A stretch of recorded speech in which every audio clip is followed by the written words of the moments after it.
Combien de personnes ici, à lever de main, ont vu le nouvel Avengers? Ok. Les autres, allez le voir. En tout cas, si vous avez vu les autres 22 films dans la série. Parce que si vous n'avez pas vu les autres 22 films dans la série, ce film risque de ne pas avoir beaucoup de sens. Mais il est génial si vous êtes fan. En fait, la raison pour laquelle je le mentionne, c'est pour demander en gros pourquoi, je ne sais pas si vous avez déjà pensé ou essayé de vous demander pourquoi ça marche. Ils ont fait 22 films dans une série qui trouve un peu son point culminant dans ce nouveau film qui est sorti. Pourquoi est-ce que ça marche? Pourquoi est-ce que les gens suivraient 22 films sur 10 ans dans une série comme ça? Je pense que c'est parce que à la fin d'un film ou d'une histoire ou d'un roman, ce qu'on veut, qui est vraiment satisfaisant, qui est vraiment bien, même si la fin est tout à fait satisfaisante, tout est bouclé, tout est fini, on a quand même envie de savoir ce qui se passe à la fin. Vous vous souvenez du premier Iron Man, comme on dit en français? Vous vous rappelez à la fin quand il dit « I am Iron Man ». Et puis ça s'arrête. Quand même, j'ai envie de savoir ce qui se passe pour lui après. Maintenant que tout le monde sait, vous voyez ce que je veux dire? Quand un film ou une histoire est vraiment satisfaisante, on a envie de savoir ce qui se passe pour les personnages après. Dimanche dernier, comme Lohan a dit, on a vu l'histoire de Zachée dans les versets 1 à 10 de Luc 19. On a vu Jésus arriver à Jéricho et appeler Zachée à descendre de l'arbre où il se trouvait. Ils vont chez lui et il y a quelque chose qui se passe en Zachée pour le transformer de manière radicale. Il s'engage à donner quasiment tout ce qu'il a à cause de ce changement que Jésus produit en lui. Et on apprend que tout ce qui s'est passé pour Zachée s'est fait suite à l'initiative de Jésus. Il résume ces événements au verset 10, où il dit « En effet, le Fils de l'homme est venu chercher et sauver ce qui était perdu. » Alors c'est merveilleux, on est d'accord. Mais quand on arrive à la fin d'une histoire excellente, ce qu'on a envie de savoir à ce moment-là, c'est qu'est-ce qui se passe après? Qu'est-ce qui se passe par la suite? Qu'est-ce qui se passe pour Zachée suite à cette histoire? Et qu'est-ce qui devrait se passer pour nous si nous avons vécu des choses similaires? Quand on reçoit une telle grâce, qu'est-ce qu'on en fait? Quelle devrait être l'expérience après avoir rencontré Jésus de manière miraculeuse? Et le texte d'aujourd'hui répond à cette question. D'ailleurs, on devrait toujours prendre les versets 1 à 27 avec les versets 1 à 10 qu'on a vus la semaine dernière, parce que les deux moments ont lieu en même temps. Au verset 10, Jésus dit, « Le Fils de l'homme est venu chercher et sauver ce qui était perdu ». Et au verset 11, on lit, « Comme la foule écoutait cela », Jésus ajouta une parabole. Et donc, ce qu'on voit aujourd'hui a lieu au même moment où Jésus parlait de ce qui s'est passé avec Zachée. C'était soit dans sa maison, soit assez proche pour que tout le monde puisse l'écouter. Donc, Zachée, on comprend, était là au moment où Jésus a raconté cette parabole. Et avant de commencer à creuser, à voir exactement ce que dit le parabole, juste un petit mot rapide sur les paraboles en général. Si vous n'êtes pas habitué à venir à l'église et à entendre les histoires des paraboles, une parabole est, pour donner une définition très simple, c'est une histoire d'une simplicité trompeuse qui illustre une vérité plus grande. Donc les paraboles n'étaient pas uniques à Jésus, c'était des outils d'enseignement assez répandus à l'époque. Et un des problèmes que nous avons, ou certains des problèmes que nous avons quand on lit les paraboles aujourd'hui, sont des problèmes que les premiers lecteurs ou les premiers écouteurs n'avaient sûrement pas. Ils étaient habitués à entendre les paraboles. Aujourd'hui, nous avons tendance à les lire et à donner une signification symbolique à quasiment tout ce qu'on voit. Alors l'arbre, ça signifie quoi? Et la coupe, c'est quoi exactement? Les paraboles ne sont pas des allégories. Ce sont pas dans le sens strict du terme, ce sont des illustrations pour illustrer une vérité plus grande. Donc il y a des éléments importants dans les paraboles qu'on peut apprendre à remarquer, mais chaque détail ne signifie pas nécessairement autre chose.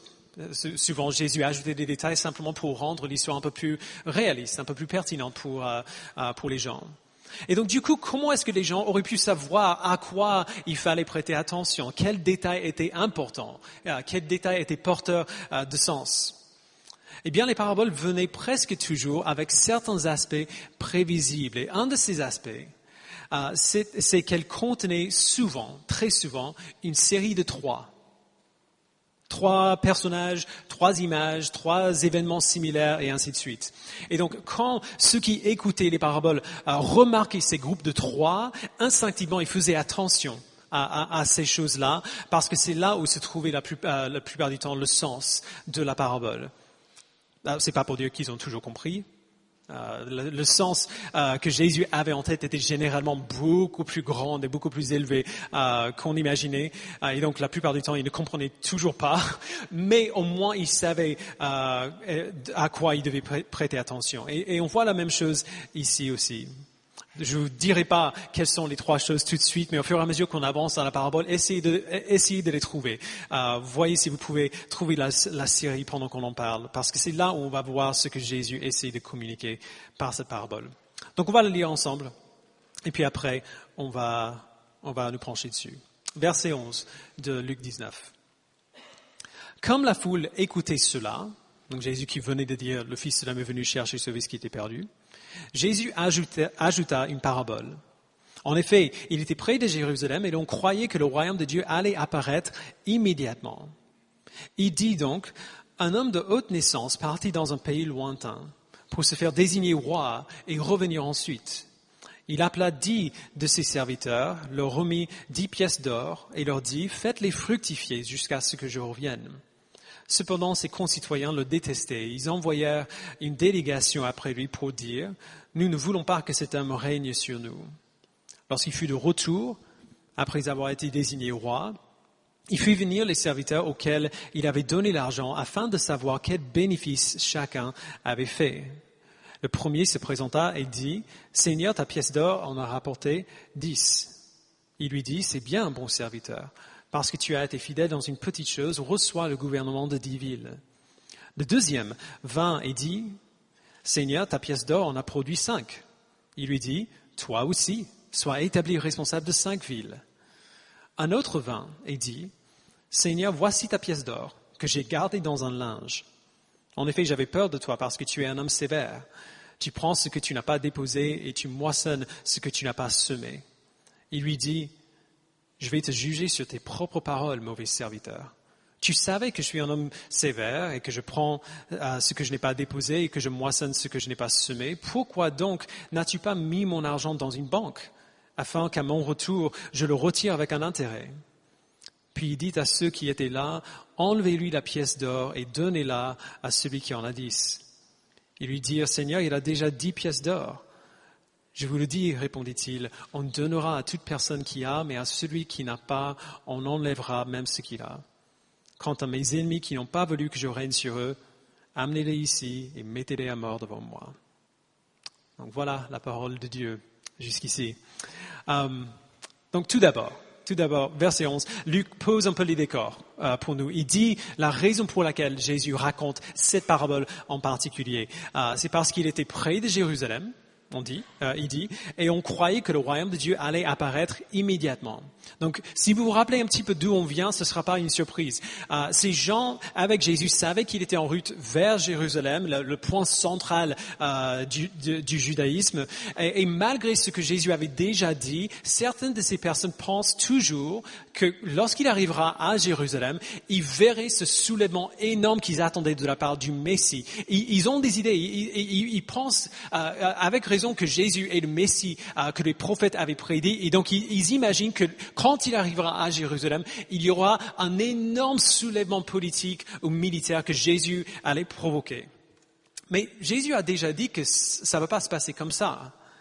On sait, on l'a vu dans Luc 17, versets 20 à 37, que le royaume de Dieu est venu déjà, maintenant, dans la personne de Christ, mais qui n'est pas encore totalement accompli.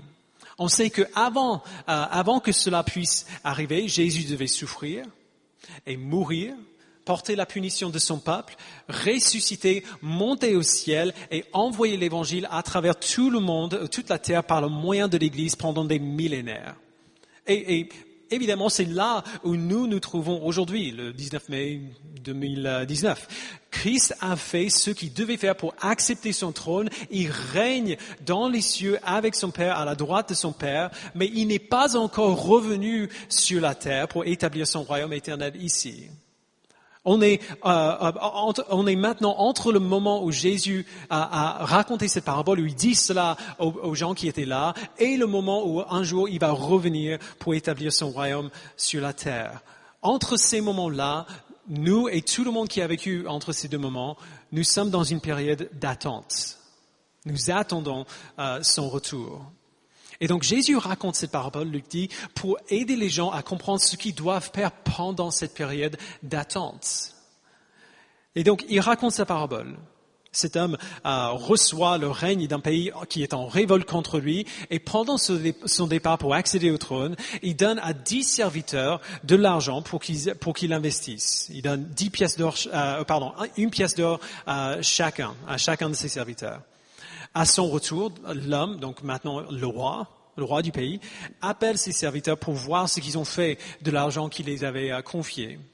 Et un serviteur a pris sa pièce d'or, il en a rapporté 10 de plus. Le roi le récompense du coup en lui donnant 10 villes à gouverner. Le deuxième en a rapporté 5 pièces de plus, et donc lui, il reçoit le gouvernement de 5 villes. Le troisième n'a rien fait de ses pièces parce qu'il avait peur du roi.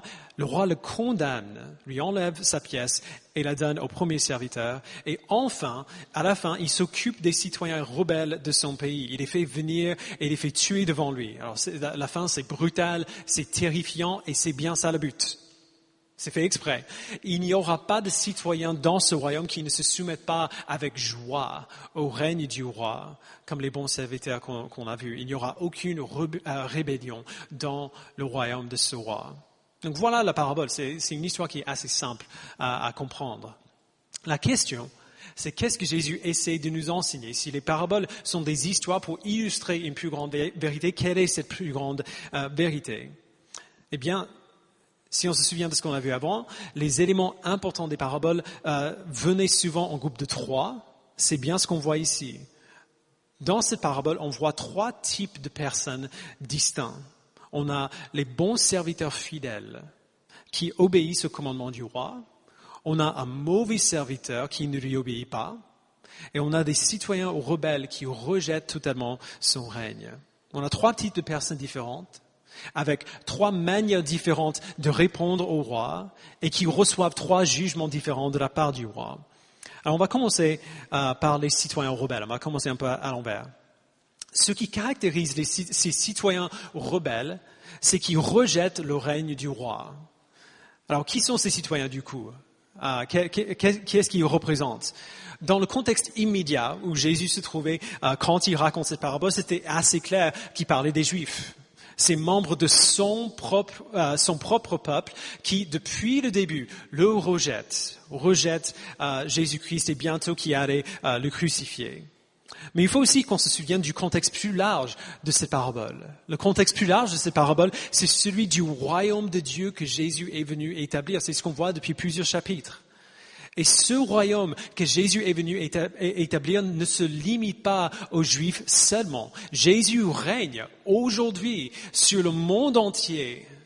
Et donc les citoyens qui le rejettent sont tout le monde. Naturellement, en dehors de Christ, ce rejet du roi, c'est une description très appropriée de tout être humain qui a jamais vécu. Nous sommes tous comme cela. La chose qui caractérise la nature humaine peut-être le plus, c'est le désir d'indépendance, de liberté. Alors c'est un bon désir quand on l'applique de manière appropriée, mais le problème, c'est que nous voulons être sujets à personne. Nous ne voulons être sujets à aucune autorité extérieure. On veut être nos propres maîtres, nos propres rois, et donc du coup on se rebelle contre nos parents, contre nos employeurs, même si cette rébellion se manifeste la plupart du temps juste par beaucoup de grognements à la pause café contre nos employeurs. On se rebelle contre les autorités de notre pays. Qu'est-ce qu'on voit avec les Gilets jaunes depuis je ne sais pas combien de mois maintenant? C'est quelque chose d'inné en nous. Nous nous rebellons naturellement contre tous ceux qui essaient de nous dire quoi faire. On peut voir cette tendance rebelle en nous-mêmes et la Bible nous dit pourquoi cette tendance est là. Elle nous dit que les êtres humains, à cause de la première rébellion d'Adam, nous sommes tous maintenant nés dans le péché. Nous avons une nature pécheresse. Le péché, c'est rien de moins que la rébellion contre Dieu. Et de ce fait, nous sommes naturellement ennemis, rebelles contre Dieu.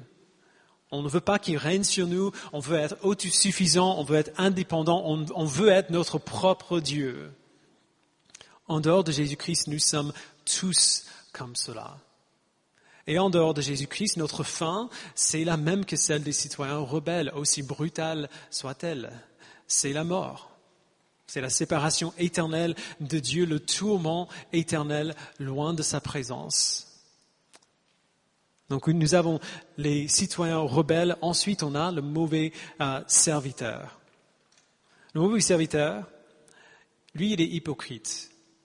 Il s'appelle lui-même serviteur du roi, il prétend être le serviteur du roi, mais il n'obéit pas au commandement du roi.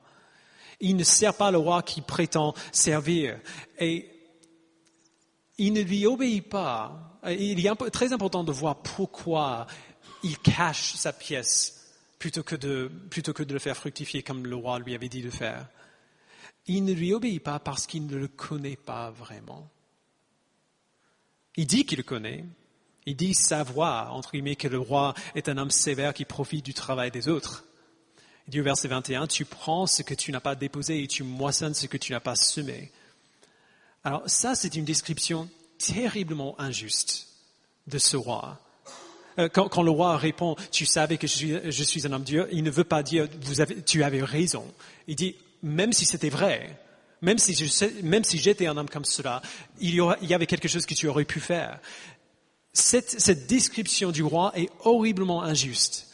C'est vrai qu'il a pris les pièces d'or que ses bons serviteurs ont fait fructifier pour lui, mais en retour, il leur donne beaucoup plus que cela. Il prend leurs pièces et il leur donne des villes entières en retour, en récompense, à gouverner. Et il le fait pour les deux serviteurs, même pour celui qui a gagné moins que l'autre. Il ne le punit pas pour avoir moins fructifié, moins fait fructifier, il lui donne simplement une récompense qui correspond à son service. Et donc le mauvais serviteur, visiblement, ne connaît pas le roi à qui il parle. Et puisqu'il ne le connaît pas, il ne le sert pas. Puisqu'il ne le connaît pas, il a peur de lui. Et il a peur de faire ce que le roi lui a dit de faire. On voit de telles personnes à l'Église tout le temps, depuis le début de l'Église. C'est ce qu'on appelle d'habitude dans le monde chrétien des chrétiens nominaux. Je ne sais pas si vous connaissez déjà la phrase. C'est des gens qui se disent chrétiens, qui si vous posez la question est-ce que tu es chrétien, ils diront oui. Et qui font souvent ce qu'on attend de la part des chrétiens. Ils vont à l'église, ils vont au groupe de communauté, entre guillemets, ils parlent le langage de la foi chrétienne. Mais quand ils ne sont pas avec d'autres chrétiens, on n'aurait aucun moyen pour savoir qu'ils sont vraiment chrétiens. Ils n'ont pas vraiment de relation avec Dieu.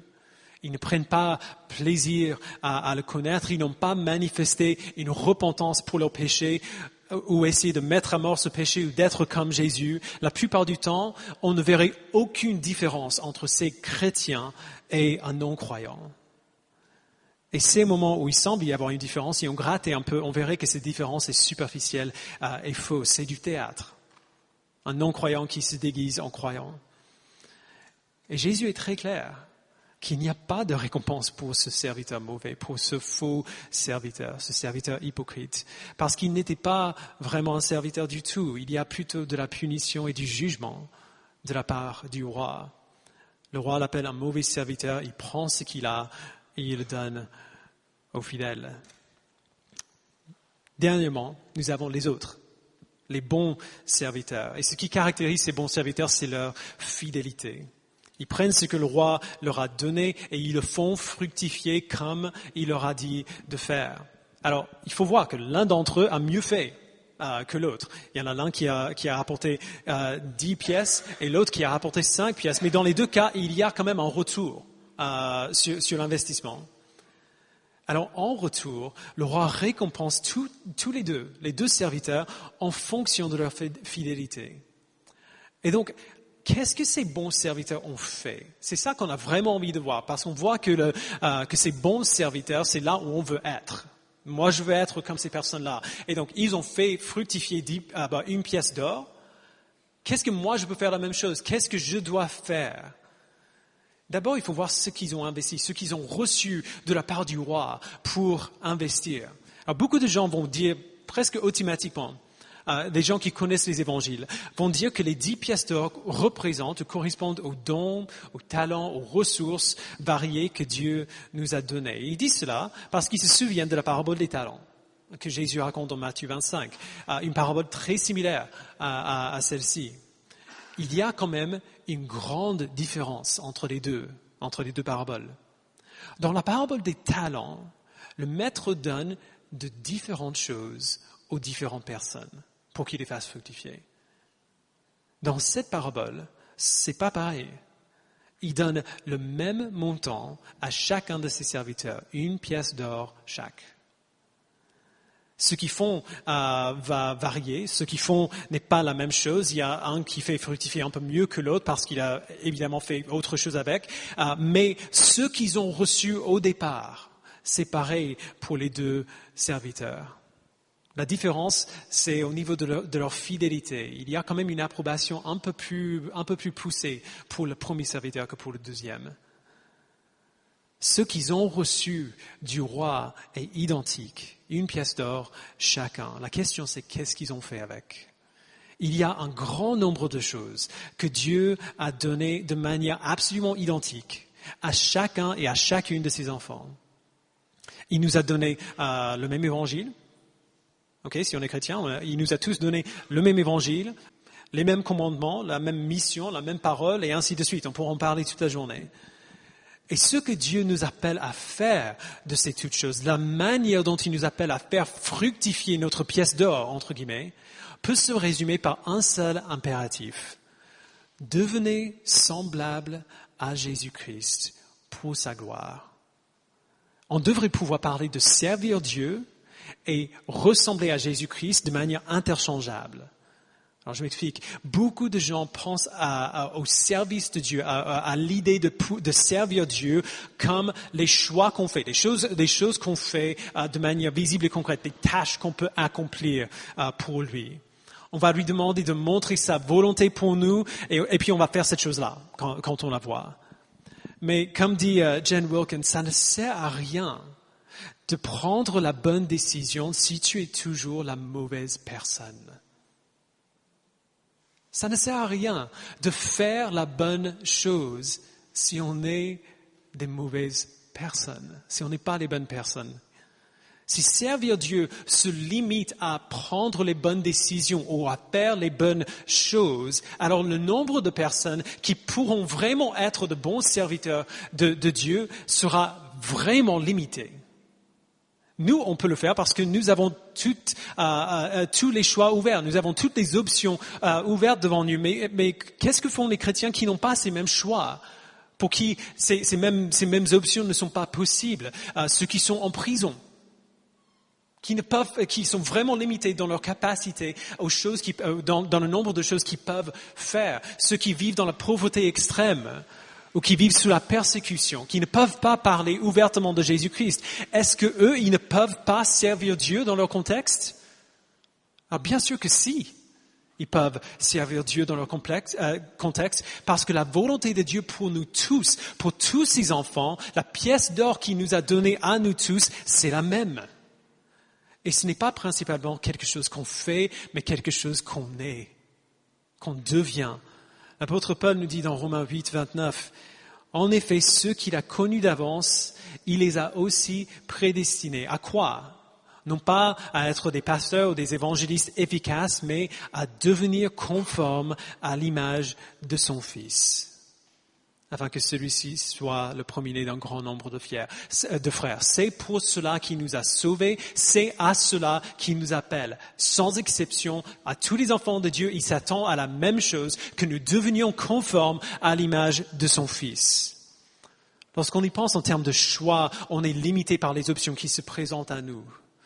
Mais quand notre but, c'est d'être semblable à Jésus-Christ, alors non seulement nos choix, mais aussi nos pensées, nos désirs, nos affections, nos amours servent sa gloire et nous rendent capables de mieux reconnaître les occasions pour contribuer à la mission de l'Évangile qui se présente à nous.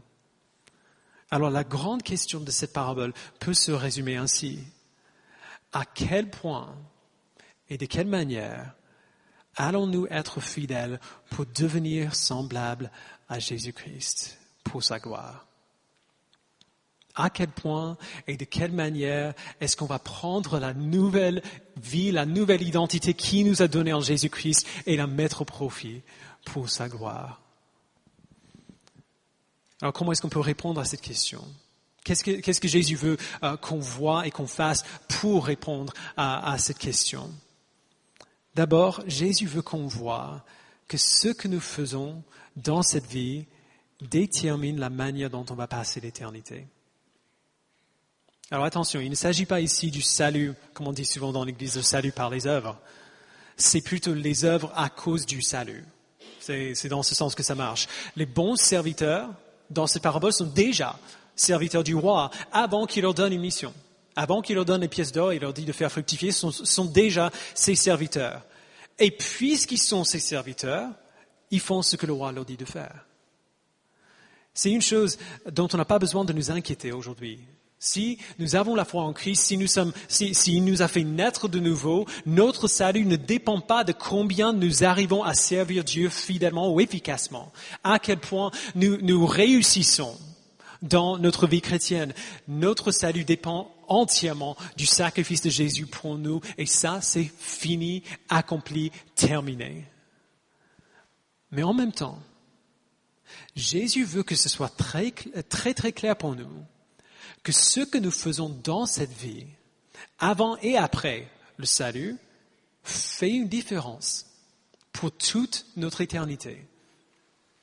Ce que nous faisons dans notre vie, notre fidélité ou manque de fidélité pour être comme Jésus, aura un impact, aura des répercussions. Si nous servons Dieu fidèlement, il nous récompensera en fonction de notre fidélité. Le premier serviteur, il rapporte 10 pièces et il reçoit 10 villes à gouverner. Le deuxième en rapporte 5 et il reçoit 5 villes à gouverner. Tous les deux sont récompensés, mais pas de la même manière. Si nous servons Dieu fidèlement, il nous récompensera en proportion à notre fidélité.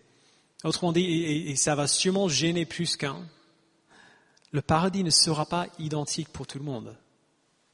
Alors, ce que je dis là n'est pas très controversé.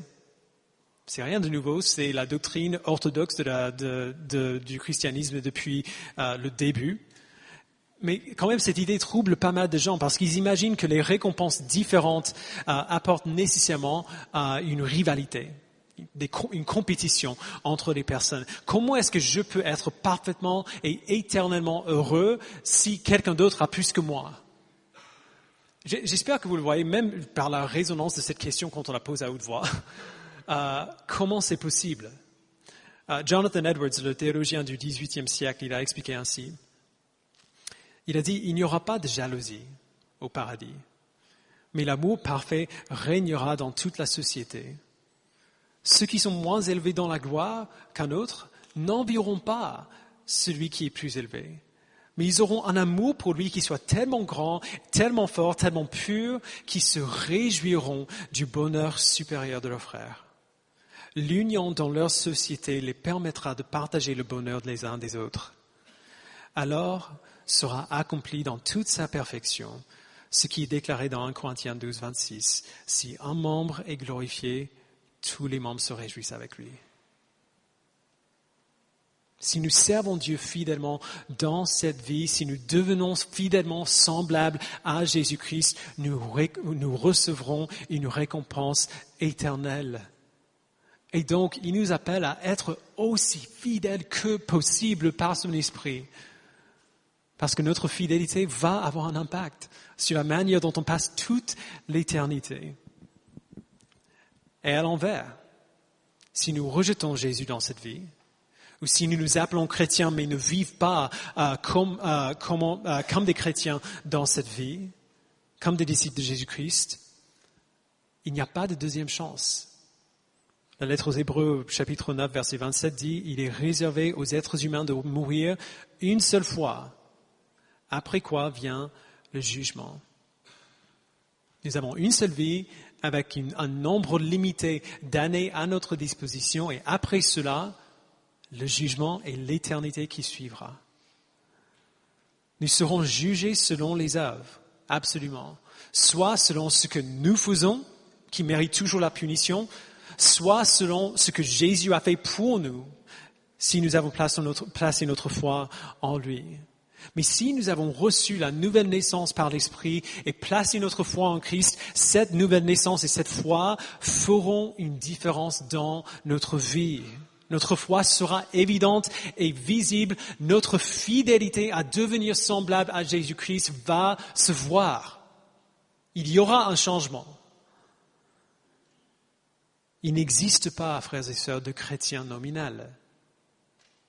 Il n'existe pas de chrétiens non pratiquants. Il y a des chrétiens, des disciples de Jésus-Christ nés de nouveau, et il y a les ennemis de Jésus-Christ. Il n'y a pas de troisième catégorie que la Bible nous donne. Ce que nous faisons dans cette vie aura un impact sur notre éternité. Deuxièmement, Jésus veut qu'on voit que tous ceux qui veulent venir à lui peuvent venir à lui. Il y a quelque chose de vraiment intéressant en jeu dans cette parabole. À l'époque, si on se souvient bien du contexte, les Juifs vivaient sous l'occupation romaine, une puissance étrangère qui avait pris l'autorité dans le pays. Ces Juifs qui écoutaient Jésus, essayez de vous mettre un peu dans leur peau. Ces Juifs qui écoutaient Jésus se seraient identifiés avec les citoyens rebelles, qui ne voulaient pas que le roi règne sur eux. Eux-mêmes, ils étaient aussi dans une situation très similaire. Il y avait une autorité, ils ne voulaient pas que cette autorité règne sur eux. Et donc, il est vraiment intéressant que Jésus prenne le soin d'éviter des distinctions ethniques ou nationales dans sa parabole. Il place les bons serviteurs et les citoyens rebelles dans le même cas de figure. Ils vivent tous dans le même pays, sous le règne du même roi. La seule différence entre ces deux groupes, c'est que les citoyens rebelles refusent le règne du roi, alors que les bons serviteurs l'acceptent. Vous voyez l'implication qui aurait été très claire pour un juif qui vivait sous une occupation étrangère. Ces personnes étaient tous citoyens du même royaume. Et les citoyens rebelles auraient pu servir le roi eux aussi, si seulement ils avaient accepté son règne. L'autorité en question dans cette parabole, c'est l'autorité de Jésus, pas de Rome. Et tous les personnages qui s'y trouvent sont sous le règne du même roi. Donc les citoyens rebelles n'étaient pas obligés d'être rebelles. Les serviteurs du roi étaient citoyens au même titre que les autres. C'est seulement qu'ils ont accepté l'autorité du roi. L'appel de l'Évangile est lancé à tout le monde, de toute époque, en tout lieu. Jésus dit dans l'Évangile de Jean au chapitre 6 et verset 35, « C'est moi qui suis le pain de la vie. Celui qui vient à moi n'aura jamais faim et celui qui croit en moi n'aura jamais soif. » Et puis il dit au verset 37, « Tous ceux que le Père me donne viendront à moi et je ne mettrai pas dehors celui qui vient à moi. » Celui qui veut venir peut venir. Celui qui veut venir peut venir. Nous vivons tous sous son règne, qu'on le veuille ou non. Jésus règne sur ce monde, nous vivons dans ce monde, nous sommes sous son autorité, nous vivons sous son règne. La question c'est, est-ce que nous accepterons de nous soumettre à son autorité et ainsi bénéficier des privilèges de ce règne-là? Si vous êtes, entre guillemets, citoyen rebelle aujourd'hui, et vous voulez changer, vous pouvez changer. Il n'y a rien qui empêche. Si vous êtes, entre guillemets, un mauvais serviteur aujourd'hui, si vous vous dites chrétien mais vous ne vivez pas comme un disciple de Jésus-Christ, vous pouvez changer. Vous pouvez venir à Jésus-Christ. Il ne mettra pas dehors celui ou celle qui vient à lui. Et dernièrement, Jésus veut qu'on voie que c'est lui, le roi de son royaume, et que son règne est un règne de grâce. Il peut être très facile de regarder à cette parabole et de la voir dans des termes d'efficacité pure. De regarder aux deux serviteurs, à ce qu'ils ont rapporté, et se dire, OK, quel sera le retour sur mon investissement? Est-ce que quand je me tiendrai devant mon roi, combien de pièces est-ce que j'aurai à lui présenter? 10? Moi j'en ai 7, 5, 2, où est-ce que je me place? Alors la question de notre fidélité est très importante, comme on l'a déjà vu. Mais il faut bien voir que Jésus-Christ est un roi généreux. Et son règne est un règne de grâce.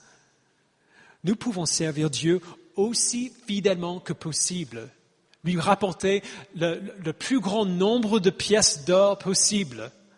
Sa grâce pour nous récompenser sera toujours et quand même infiniment plus grande que notre fidélité envers lui. Toujours. Il reçoit 10 pièces d'or pour son investissement et il donne 10 villes en récompense. Il nous donne la nouvelle vie en son esprit. Il nous appelle à vivre pour lui pendant les 60, 70, 80 années de cette vie. Et en retour, il nous donne la vie éternelle, sans fin, en sa présence. La transformation en son image de gloire en gloire, grâce sur grâce. Peu importe ce que nous traversons aujourd'hui, peu importe combien nous avons vécu fidèlement ou infidèlement pour Dieu jusqu'ici, nous pouvons nous reposer dans la connaissance que sa grâce envers nous sera toujours infiniment plus grande que notre fidélité envers lui. Et donc nous pouvons le servir sans crainte, avec joie, fort de la connaissance de notre roi et de la joie que nous trouvons en son service. Comme on a vu avant, quand Jésus a raconté cette parabole, il était encore avec les gens qui étaient là avec lui avant, y compris Zachée. Je me demande parfois, quand je lis ce texte, à chaque fois que je le lis, ce qui se passait dans l'esprit de Zachée quand il écoutait cette parabole. Il venait de recevoir Jésus avec joie, on a vu la semaine dernière. Il venait de s'engager à tout donner pour le suivre. Mais maintenant, il faut le faire. Il a dit, je m'engage à donner la moitié de mes biens aux pauvres et à restituer tous ceux que j'ai trompés 4 fois plus que je leur ai pris. Ok, c'est très bien. Maintenant, il faut faire. Il faut faire ce que tu dis que tu vas faire. La joie qu'il ressentait et le changement intérieur qu'il a expérimenté devaient maintenant venir faire une différence dans sa vie. Il pouvait pas être question d'une seule expérience isolée. Son temps avec Jésus ne pouvait pas se résumer à un moment fort d'émotion dont il se souviendrait avec nostalgie. Sa rencontre avec Jésus devait maintenant le pousser à l'action. Le faire vivre de manière différente. Alors comme lui, nous devons aussi nous demander, nous poser la même question. Que ferons-nous de ce qu'il nous a donné? À quoi ressembleront nos vies? À quel point et de quelle manière serons-nous fidèles pour devenir semblables à Jésus-Christ pour sa gloire? C'est la question qu'il nous pose. Et nous allons prier qu'il nous donne son esprit pour y répondre cette semaine. Prions ensemble.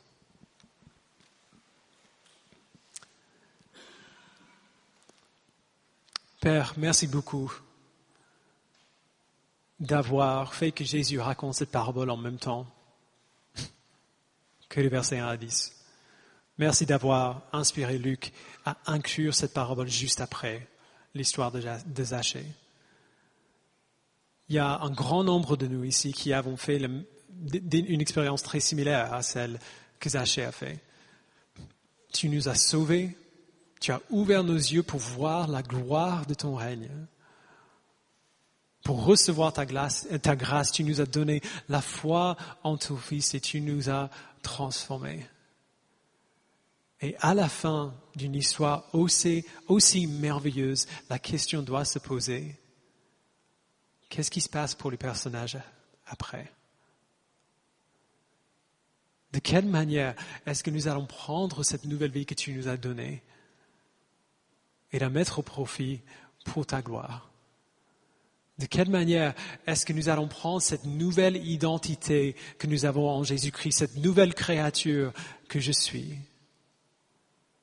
et devenir de plus en plus semblable à Jésus-Christ pour ta gloire? Donne-nous, Père, d'être sensible à cette question, de ne pas immédiatement chercher à savoir qu'est-ce que je dois faire, mais à chercher plutôt à savoir à quoi tu ressembles, Père. À quoi ton Fils ressemble-t-il? Et comment est-ce que je peux lui ressembler? Comment est-ce que je peux être comme lui? Comment est-ce que je peux aimer les mêmes choses que tu aimes, détester les mêmes choses que tu détestes, célébrer les choses que tu célèbres et rejeter les choses que tu rejettes? Si nous sommes comme toi, Père, nous serons sensibles à ces moments, ces opportunités que tu nous donnes de te servir de manière concrète, à prendre les bonnes décisions. Mais avant cela, Père, nous avons besoin d'être comme toi. Donne-nous, Père, de ressembler à ton Fils et que notre ressemblance à ton Fils nous pousse à l'action. Nous donne de voir de quelle manière concrète tu veux que nous te servions dans nos vies individuelles et ensemble en tant que famille de Dieu. Merci pour ton Fils. C'est en son nom que nous le prions. Amen.